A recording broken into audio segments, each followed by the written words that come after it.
Alerta Temprana nació en el año 2016 como una herramienta para prevenir o alertar sobre el desarrollo de fenómenos naturales de origen meteorológico, climático, hidrológico, fenómenos que puedan impactar, que puedan traer consecuencias sobre la provincia, ¿no es cierto?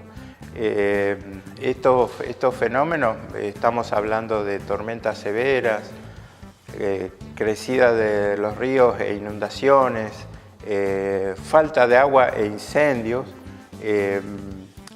han traído graves consecuencias en los últimos tiempos a la provincia, mucho daño, mucho dolor para mucha gente por las pérdidas. Y eso fue lo que de alguna manera sensibilizó a nuestro gobernador para tomar la decisión política de crear el área Alerta Temprana para que se dedique a la vigilancia, al monitoreo permanente de estas cuestiones y para poder evitar, emitir mensajes a tiempo como para que la gente pueda, tomar acciones, tomar la precaución, ponerse a salvo, también para que los equipos que tienen que dar respuesta a las emergencias puedan prepararse para la acción. Claro, bueno, ¿y en cuánto tiempo aproximado el meteorólogo puede precisar cuándo va a venir una tormenta, cuándo va a granizar? La actividad, la meteorología es una ciencia bastante complicada, donde hay mucha incertidumbre. ¿Por qué? Porque la atmósfera es un sistema sumamente caótico. Entonces, si bien se puede describir y tratar de hacer de modelizar o de alguna manera hacer una hipótesis sobre lo que va a suceder, siempre hay mucha incertidumbre en los pronósticos meteorológicos. De todas formas, se ha avanzado mucho en el estudio de la atmósfera. Entonces, los pronósticos a 24, 48, 72 horas tienen mucho grado de precisión. Luego, la precisión va de alguna manera disminuyendo,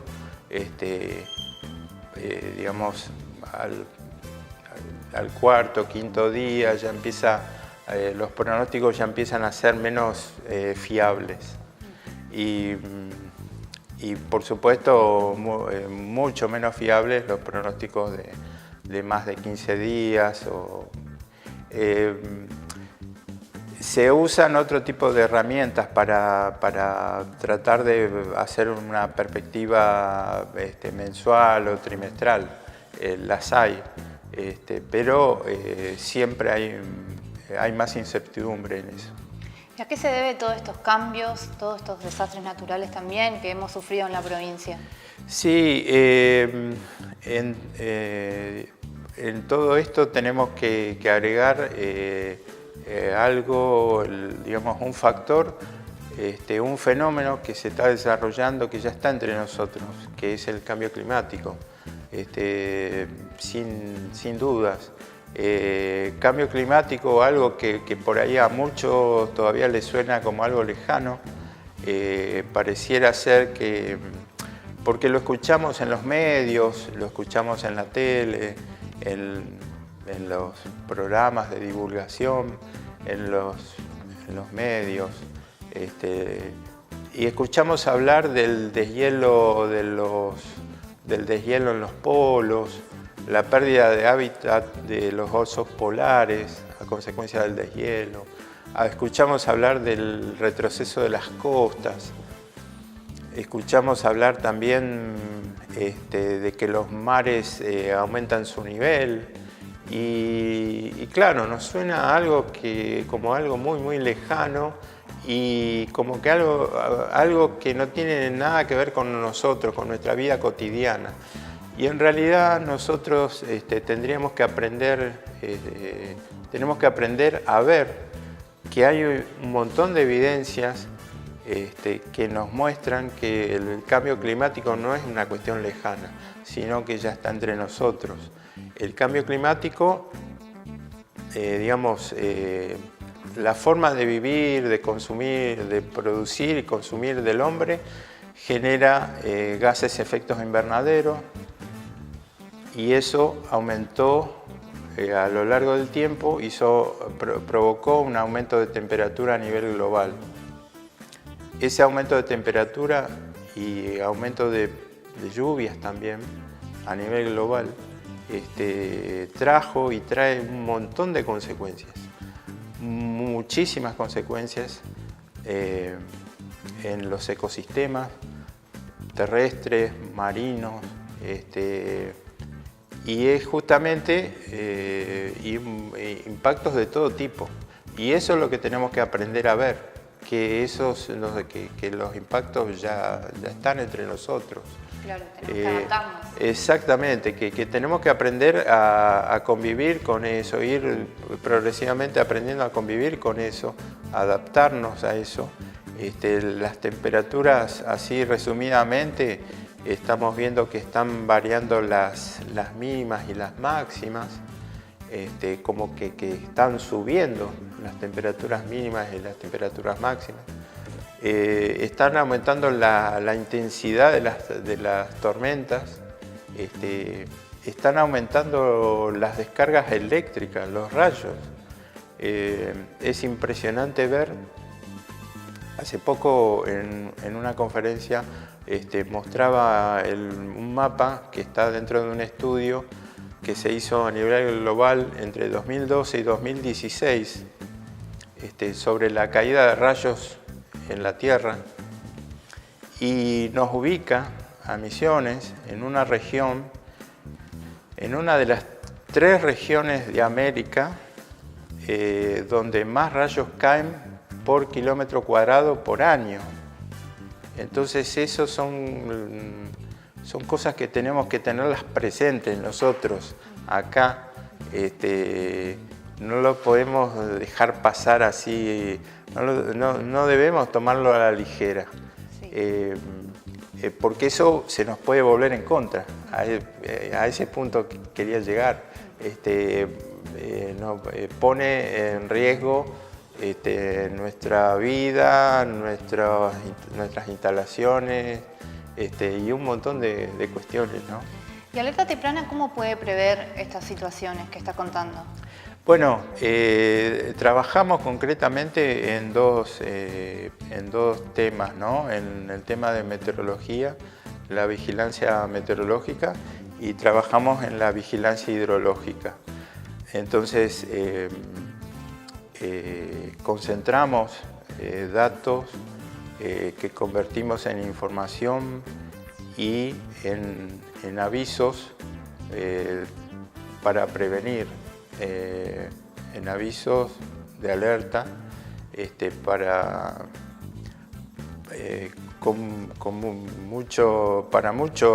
mucha gente en la provincia.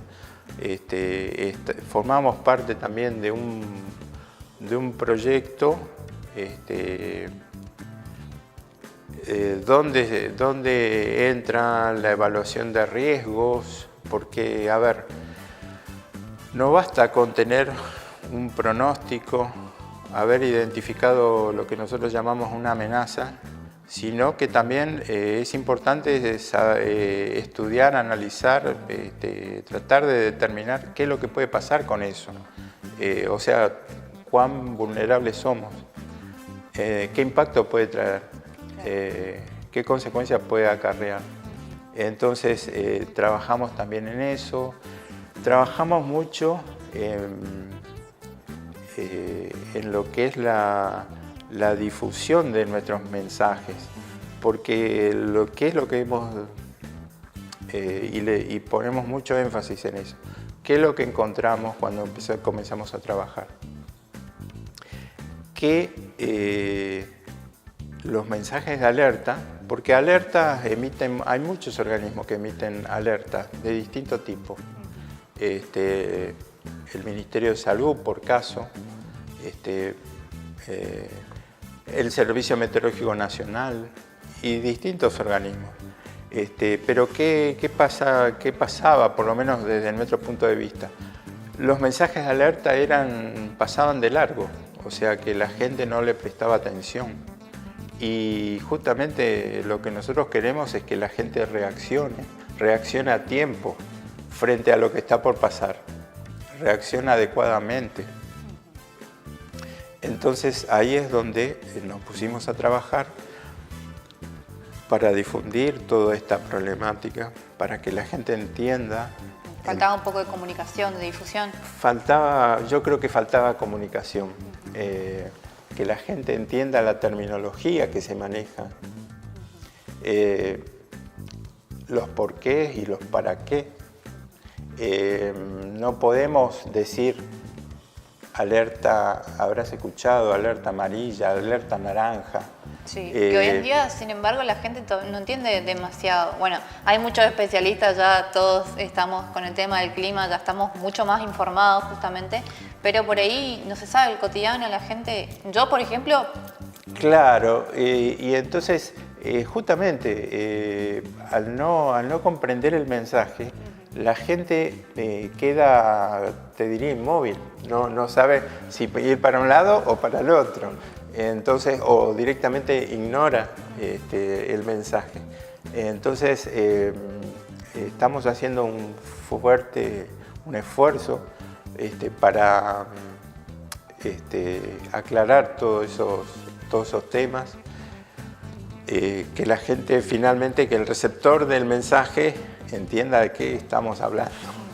La última pregunta que le quería hacer en cuanto a la crisis económica que afecta a todos los sectores. Alerta Temprana tiene algunos recortes, por ahí algunos insumos, algo... No, nosotros estamos en ese sentido tratando de optimizar todos nuestros recursos. Y gracias a nuestro gobernador, un gran estratega también, continuador del ingeniero Rovira, nuestro gobernador generó una estrategia de articulación y colaboración con los estados vecinos de Brasil. Entonces, gracias a eso, a esa política que puso en marcha, a los vínculos que generó, nosotros nos pusimos en contacto, estamos en contacto con los organismos de ambiente de Río Grande do Sul, de ambiente y de defensa civil de Río Grande do Sul y de Santa Catarina, y que nos permiten hacernos de información que de otra manera no tendríamos, porque claramente que con todos estos recortes, toda esta falta de presupuesto, obviamente que nosotros no tenemos para invertir en instrumentos para generar la información que necesitamos. Entonces, ¿qué es lo que estamos haciendo? Generando vínculos como para lograr el intercambio de información, apoyarnos en quienes producen datos, por caso Brasil, luego vamos a ir por el lado de Paraguay y seguramente más adelante también con las provincias vecinas, para poder sobrellevar esta falta de recursos. Así que en ese sentido hemos podido, entre comillas, sortear la crisis. Por supuesto que digamos, tenemos mucho por hacer, mucho por delante, profundizar esos vínculos, pero estamos muy entusiasmados porque vemos que la cosa progresa porque hay un interés común, porque las problemáticas son comunes. O digamos, estos problemas de los que estamos hablando, estos fenómenos se dan en toda la región. Entonces, del lado brasilero, del lado paraguayo, hay un interés en resolverlos, en apoyarse mutuamente para sobrellevar la situación. Claro, es importante el intercambio. Entonces, ahí estamos, ¿no? Sorteando la crisis, sorteando la falta de recursos, apoyándonos en estados del Brasil, en información que viene también de Paraguay.